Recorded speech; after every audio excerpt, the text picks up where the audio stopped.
Hello guys, এই যে James দেখো অনেক প্যাকেট খাওয়া হয়ে গেছে। এই যে আর ভাই দেখো খাচ্ছে না। মোদি খুব ফাঁকিবাজ, মোদি খুব ফাঁকিবাজ। আজকে বলছো আসবে, খুব যে ভিজলে লাই মারপিট করে গেছে। শোনো হচ্ছে জানো পার্কে মানে সেল করেছে, আর মোদি এত বড় ফাঁকি দিল, আসলোই না। পেলে নিজে করে চার জায়গা করে আসতে পারে। আরে মোদি আসবে, চশমা আনতে ভুলে গেছে। এটা বাবা এত বড় প্লেন রাখার জায়গা করলো। ও মামা ওটা কি বলে জানো?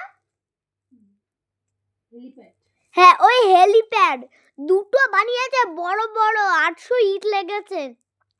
তাহলে বলো মোদি কত বড় ফাঁকিবাজ। আর জানো সকালবেলা খুব ভিড় হয়েছিল, এত পুলিশ, এখন রাস্তায় কেউ নেই। পার্কে ঘুরতে গেছে, পুরো ভিড়ে ঢুকিয়ে দিয়েছে।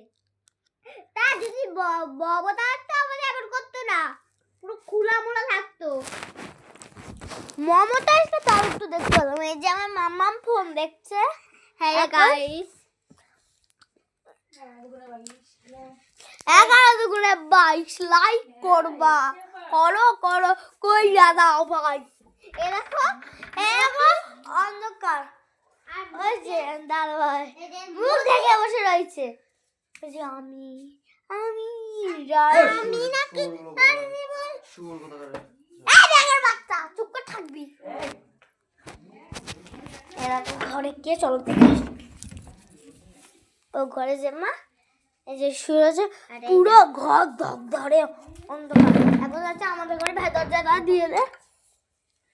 আমি চলে এসেছি, এই ভাই চলে এসেছে। দাঁড়াও, শোনো একটা কথা বলি কি ফাঁকিবাজ। মমতা কুয়াশার মধ্যে থাকতো, প্লেনে আসতো, চার চাকা করে আসতো, কিন্তু কত হিসাবে 4 চাকা করে আসবে, হ্যালো করতে করতে আসবে, কিছু আসলোই না। ভেবেছিল আসবো, আমার এত জ্বর, তাও আমি গেছি। জ্বরের মধ্যে আমার ঠান্ডা লেগেছিল, আরে জ্বরের মধ্যে আমিও গেছি। ব্লগ বানাচ্ছে, ব্লগ হচ্ছে পুরো মাঠে দেখ বাছা, পুরো মাঠে ইট দেখতে সুন্দর করেছে। আর পার্কে মানে পুরো অবাক হয়ে যাবে কি করেছে। আর হচ্ছে সবার জন্য সবাই কত